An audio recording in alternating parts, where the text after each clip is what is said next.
gentlemen, the show is about to start in 10, 9, 8, 7, 6, 5, 4, 3, 2, 1.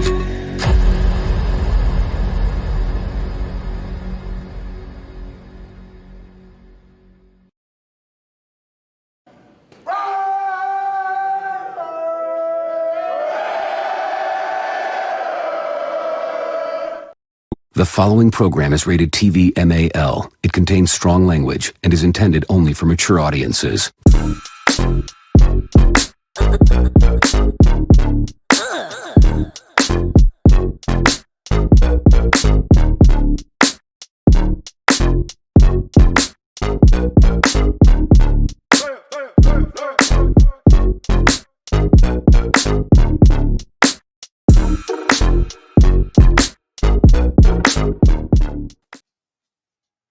What it do, Rudder Nation? Yes, welcome back.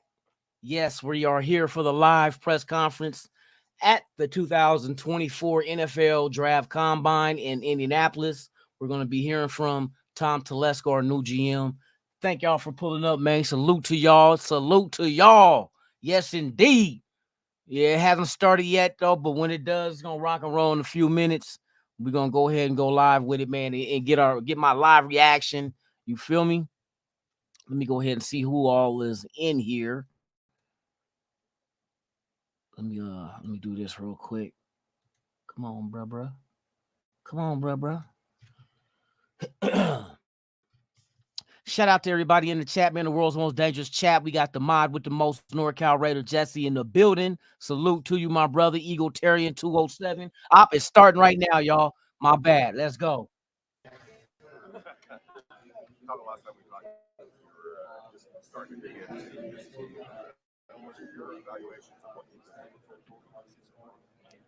I think the one thing that jumped off, if y'all can hear it in the chat, kind of doing a deeper dive, is how tough a football team it was. And I would say that on offense, defense, and the kicking game. But tough, resilient, and really committed to the process. Just watching the whole situation, how the season played out, from how it started, and then your head coach is no longer there, and then how you finished it with the new head coach.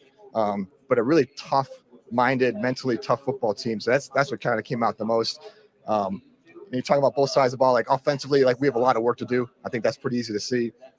I kind of liked even watching how Aiden O'Connell kind of handled the situation. You're talking about a rookie, first of all, coming in playing. By the time he starts playing a lot, he no longer has his head coach, who was also the offensive coordinator. So it's a new offensive staff, essentially, he's kind of working with. And then we had some injuries late in the year with the left tackle and even Josh Jacobs being out, seeing how well he played late in the year. But we've got a lot of work to do on offense there. And then defensively, I think a lot of it probably from the continuity of playing the whole year, how well it played.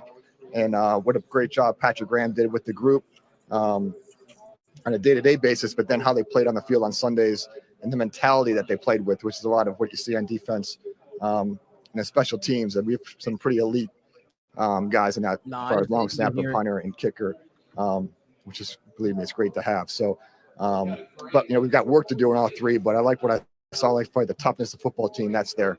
For you, coming to combine, what's most of that interview, getting the actual real numbers on the guy's size, height, speed? What stands out? A couple of things.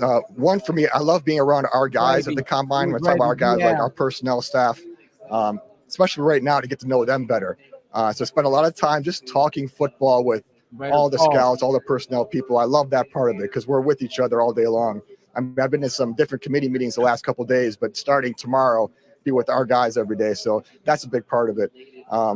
Next part of that, I'm not a part of, but the medical process is huge. We really need that. I'm not part of that at all. But that's the most important part of the combine. And then all the measurable data that we receive, that's very important to me to have.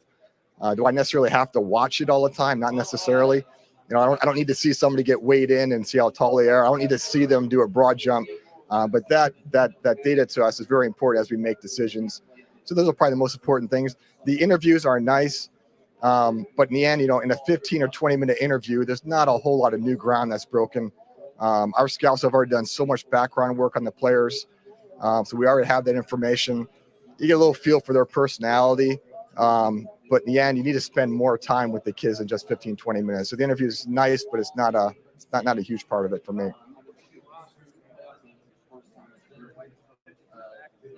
I'm sorry, I didn't hear the back end of that.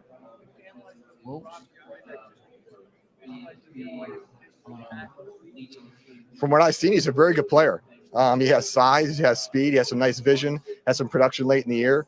But the way we're going to play and the way a lot of teams play is you need more than one back. And I don't really see a lead back type thing. You got to have more than one. You need to have two. You need to have three. They all have different roles with the team.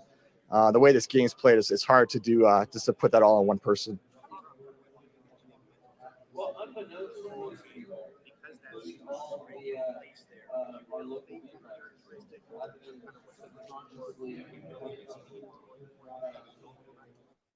Well, I mean, you'd always want toughness, but that's a good question as far as, there's not always a lot of carryover from one year to the next. We think there is, if there's not, but there's certain things that are, and the culture you built is part of that, and that toughness is part of that, which Antonio has already kind of instilled in the football team. So that we can really build on moving forward. Let's go ahead and make this move. I've got everybody here today. Look at this. But yeah, that's something we can build on. But that's something we're looking for anyway. Like this is a tough league. You got to have that element no matter what. Get this shit red right face. We can get there. You go. We'll go with this right here.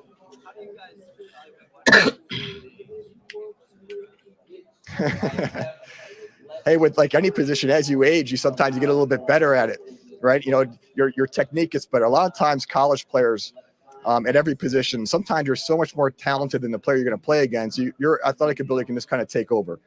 Because at the college level, you're not always playing against another pro prospect. And then you get in this league, and your ability can only take you so far. A lot of it's fundamentals and technique to try and raise that game. So it's not always a bad thing getting older. Now, with every position, you got to try to see where the decline starts.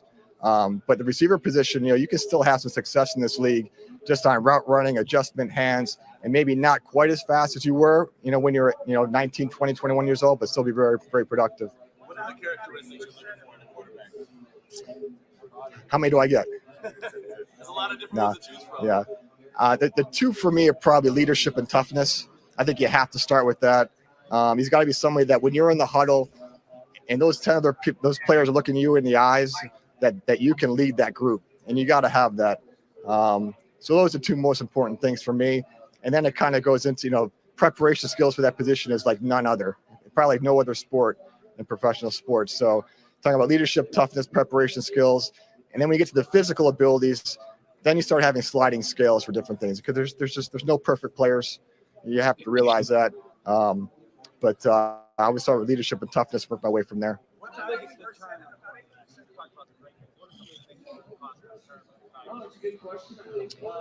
Causing concerns when you're evaluating a quarterback? Yeah, like what are some of the things, not a red flag, but something. Okay, yeah. Yeah, it's probably like I was just saying before, preparation skills in this league are so important.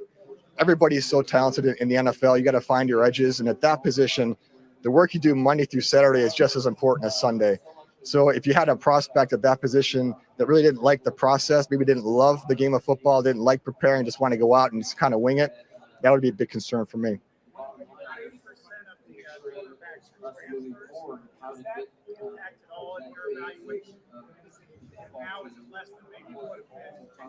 Yeah, it's probably less now. There are just so many transfers right now. You just have to deal with it. If this was 15, 20 years ago, sometimes a little bit more of a red flag. It really isn't anymore. So it does take us a little bit more time as we do our background and research, because you got to go to multiple schools, talk to multiple scouts. It takes a little extra time to put it together. But I don't see that as a red flag for kids transferring. Salute to everybody pulling up, man. Hey, smash that like button. What was that? Oh.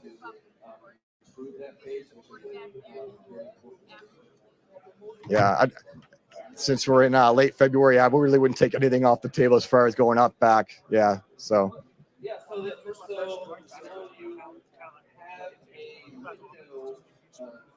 what was the timeline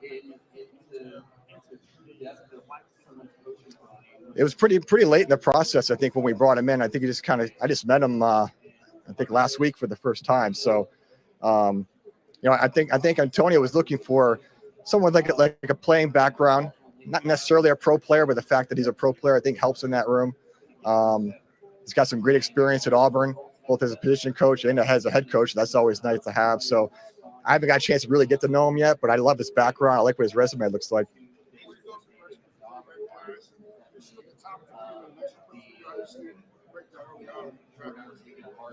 See, I guess the one thing I'll say is this is like, there's really no consensus boards, at least since I've been in the league, there isn't. You got 32 different teams that look at things 32 different ways. So our ranking may be different than other rankings. I don't know if there's necessarily a top 3 and a next 2 or a next 3. I'm not going to go down my list with you now, but I don't even really have a list at this point right now. So we'll work through it like we do all the other positions. But like, there's one thing, like, there's just not a consensus of like what the ranking is. It could be a little bit different for everybody depending on what you're looking for.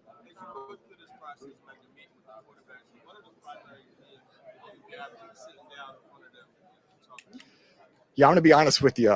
I'm not really one that needs to sit down and go eye to eye and then walk away in 15 minutes and say, I know if you can play or not. I'm not that good. But what I really get from right now is talking with all of our scouts that have really spent a lot of time watching these players. And then as we move into the next month, talking to our coaches as they evaluate these players, and then I'll have my own opinions as well. We'll kind of take all the information in and then, try and make a decision on whatever position it is. You know what? There's just all different personalities. So it's not like we're looking for one personality. There are all different personalities for different positions. I certainly would never grade someone's personality. I just want to know, are they committed to football? Do they love to play? Do they want to get better? And look, we can all give those answers, but a lot of this, we need to see examples of that. And a lot of those examples happen in the last 3 or 4 years with these players, whether from the recruiting into college all the way through college, or try and get some information that way as far as experiences, more so than somebody just going to tell me what I want to hear.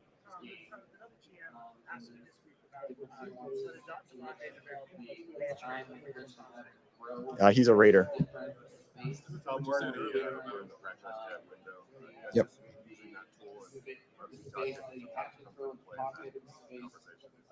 Yeah, I mean, as a GM, you never want to take anything off the table, but I don't anticipate using that tag this year. How important is it to bring him back, since you did mention having running back by committee and what he means to the team? Yeah, I mean, he's a high-level player, and I do want to establish a philosophy with the Raiders that we like to re-sign our own. Doesn't bother me that I didn't draft him.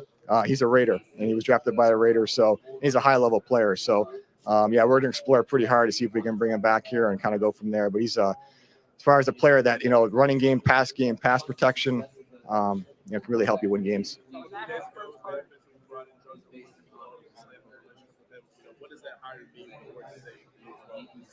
Yeah, I've worked with JoJo for a long time, my whole tenure with the Chargers.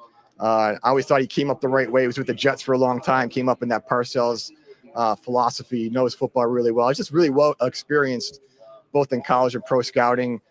He's really experienced on how my style of working, and he has a great reputation in the league. So even when he came in our building, he knew a lot of the Raider staffers already.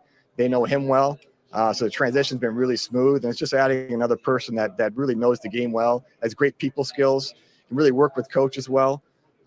It's comforting on our staff between JoJo and Dwayne Joseph and Champ Kelly. We have people that could be GMs somewhere, and most likely will be GMs at some point. So, I need that help around me. I need those ideas from people like that. And we have some younger crew people coming up that may fit that criteria as well. How important was it to hold on to Champ Kelly to be able to help you get familiar with the current roster?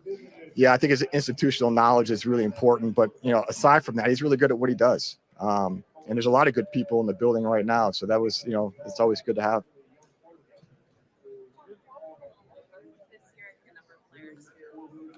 Yeah.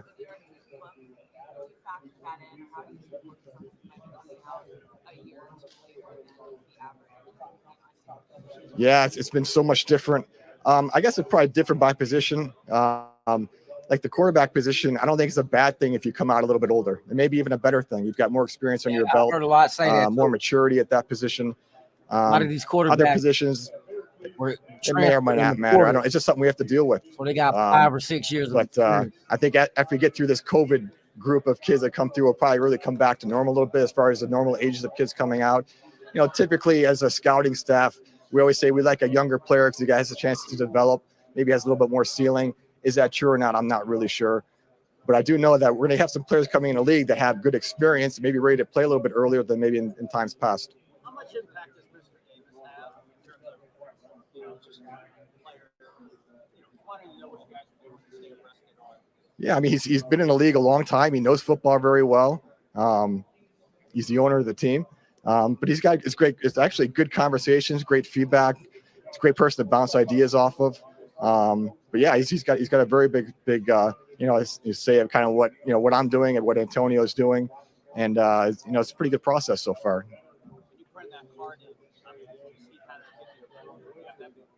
I guess we're going to find out because I haven't turned a card in yet. Have you talked about that yet? No, I'm pretty sure, he hired me to do a job. But part of my job is explaining, hey, this is what we're doing. This is the thought process behind it. Usually those discussions happen way before. I don't think of anything like when the clock's ticking down behind me and I'm holding a card in my hand and someone says, hey, I don't want to do that. I got a bigger problem going on. So, no, it'll be a pretty smooth process.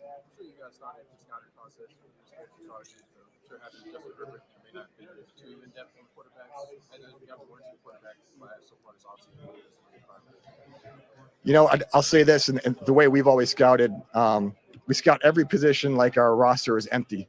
So just because at the last team we had a quarterback doesn't mean I didn't look at quarterbacks. I mean, we look at everything. You never know what's going to happen in this league. So, so I've seen most of them. It's a pretty deep class. The last 5 or 6 years, especially skill positions as far as receivers and quarterbacks, they've been very deep classes, and they've been coming in the league and contributing earlier than they used to. I think a lot of that has to do with high school football and some are 7-on-7. The fact that teams throw the ball so much more in high school than they used to, as well as in college. So we're getting players coming this level of quarterbacks, receivers that are really pretty skilled. So I think that's a positive, but I think this year's class is relatively deep. I think next year's class is really early on, but there could be some depth there as well.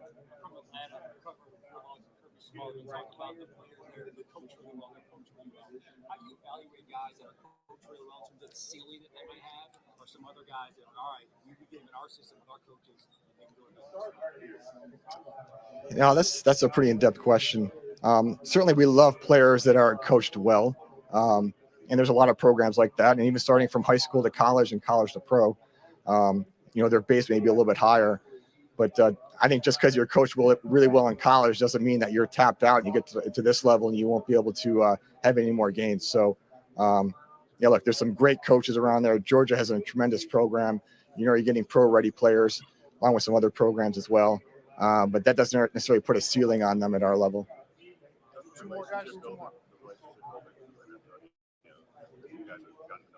Yeah, it's been really cool. And it was nice having the Super Bowl in town, so I got a chance to spend a little bit more time with them. What I thought was really, really neat with him was watching him go through the process of hiring the assistant coaches. Because I've been through that process before, and sometimes it gets a little bit hectic. Sometimes you do some moves a little bit too quickly where you might hire a good coach, but maybe it doesn't necessarily fit maybe the vision or philosophy you're looking for. And he really took his time. He talked to a lot of people, did a lot of research, took in a lot of opinions, and, put a staff together and took his time doing it. I mean, really, we didn't fill the staff until probably last week. I think we filled it right there. But to see him work through that process, I'm like, you can say he's a first-time head coach, but, man, he handled that like a pro to me. So I thought that was just a great sign to see. All right. Oh, I thought I was done.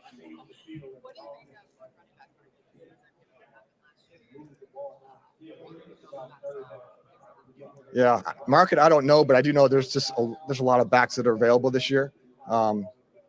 So I guess it remains to be seen, what other people think. But the talent pool at that position for agency is, relatively high. All right. Thank you.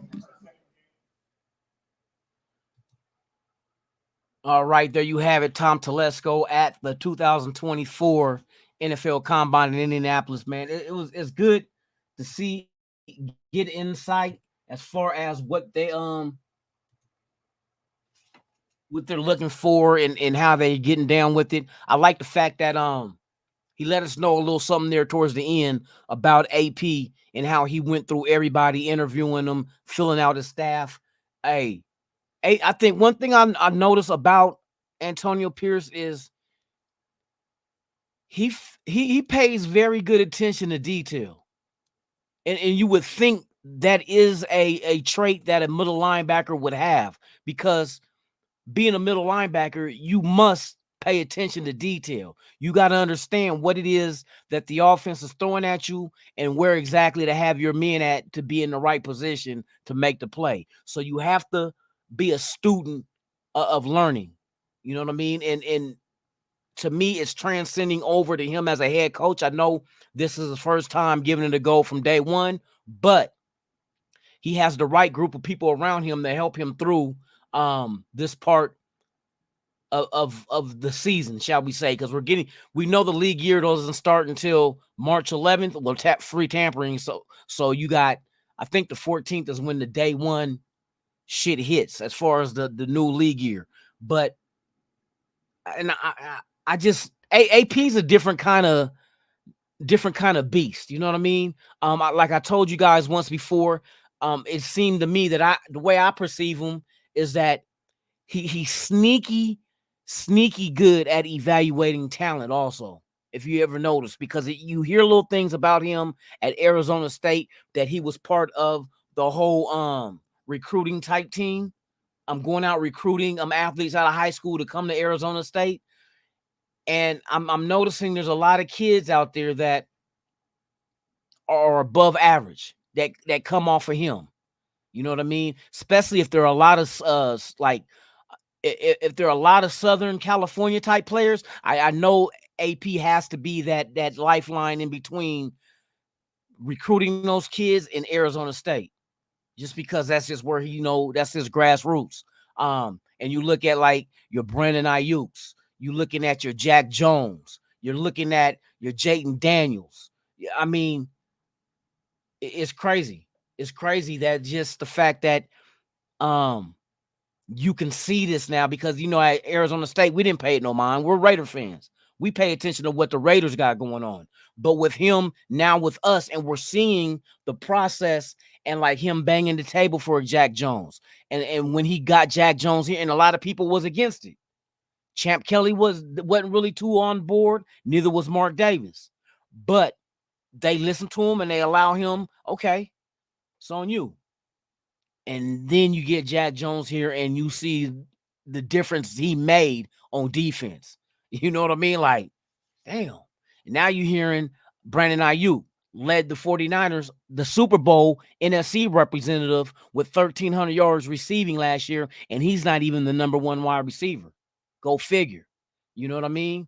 Then you see Jayden Daniels go ahead and win the Heisman Trophy, and it just keeps going and going and going.